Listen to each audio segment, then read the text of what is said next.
Bangane nganggur esuk iki aku arep mlaku-mlaku ning Guwa Paesan wo. Nek didelok jenenge Paesan iki saka tembung paes wo, utawa dandan. Ning jane tembung paes iki spesifik wo. Dadine dandani bathuk kuwi lho wo. Nek wong arek mantenan wedok kuwi bathuke do digambari wo. Lah ya kuwi sing jenenge paes wo. Dadine iki aku mlaku saka arah Pasar Tambak Rama wo. Iki aku mlaku lurus terus ya wo. Ngasih notok pertigaan ngarep kae wo. Pathokane pertigaan ngarep sampean sing ngambil nganan wo. Ketemu pertigaan neh awake dhewe sing ngambil ngiri wo, aja bablas nek bablas kuwi arah ning Gunung Panggung wo, iki awake dhewe sing ngambil ngiri. Iki mlaku lurus terus ya wo, aja banter-banter wo, dalane munggah medun kaya cobaane urip. Aku mangkat saka ngomah ki esuk wo. Masalahe awan-awan dolan ki panas wo, engko seneni mbokku ndak kreminen. Dadine metuku ya gur nek esuk ngene iki wo, apa nek wengi. Kuwi pokoke sampean mlaku lurus terus ya wo ngasek ketemu balai desa wo. Lah iki wis ngemplek ketemu balai desa to wo. Kuwi rindik wae wo, kuwi engko enek pertigaan kuwi sampean ambil ngiri wo, aja sing bablas. Engko nek sampean bablas aku ora jamin lho wo, mbuh tekan ngendi wo kuwi wo.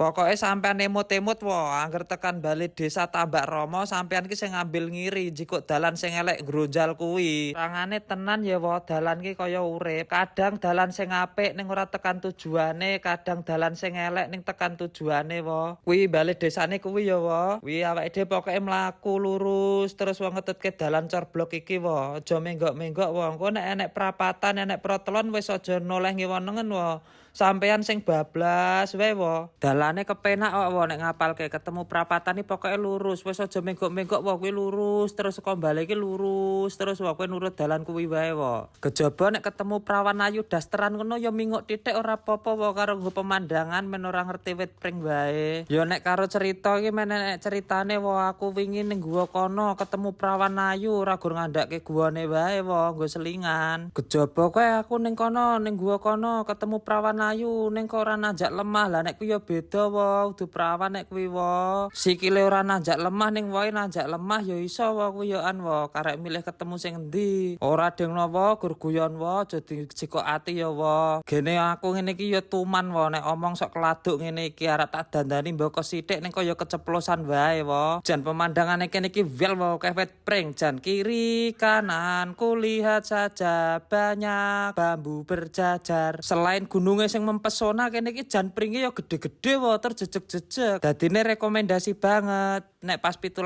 Agustus sing do butuh cagak umbul-umbul ya rene wae wo. Rekomendasi golek cagak umbul-umbul pas 17-an lah ya ning kene iki wo. Selain besar dan lurus dijamin kuat. Pringe lho ya wo, wis aja disalaharteke lho wo. Lah angger wis tekan kene iki ngati-ati wo etek-eteke diamanke. Masalahe dalane ya rada rusak kene iki. Nek didelok saka dalane kene dhisik iki aspalan wo, ning aspalan rusak. Kuwi mobil iso digawa mlebu wo, ning kene pokoke dalane amba ning ya kuwi rada rusak wo. Kuwi lho wo, tamatono wo, dalane jan kaya enthuntu wo. Sik wo, iki ora tak video sik ya wo. Jan dalane gronjal tur watune krikile akeh wo. Lah engko nek bleset aku ora sida gawe video iki. Bro wo, bayangno dadi aku wo. Lah gur karek ndelok wo, mbok tulung wo, deloken ngasintek wo video iki wo kuwi dalane.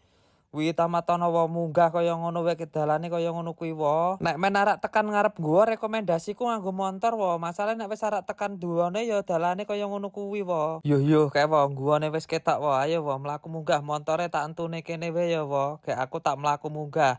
Aku nek kon nggo montor ora sanggup wo lho. Lah ning ketoke apik wo kae wo. Kae tak go mlaku ya wo kae. Guwane wis ketok wo. Dadine Guwa Paesan iki nggone ning Tukluk wo. Desane Tambak Rama kecamatan Ponjong kabupatene otomatis ya Gunung Kidul to wo. Dadine sejarah guwa kene iki jaman dhisik iso dienggo ngrias penganten ki lho wo menurut masyarakat sekitar kene iki. Ning ya sumber valid sing dienggo nerangke tempat kene iki ya aku ya ora ngerti wo. Masalahe ning kene ya kesuken wo aku wo.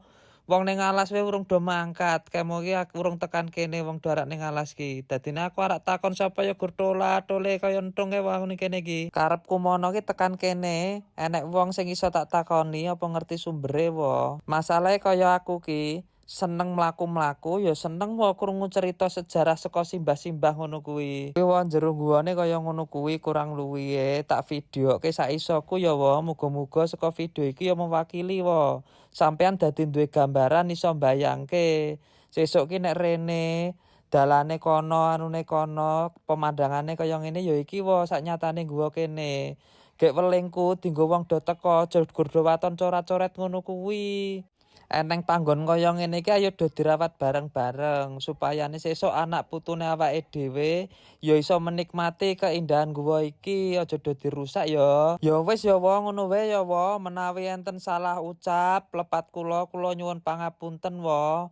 Matur nuwun.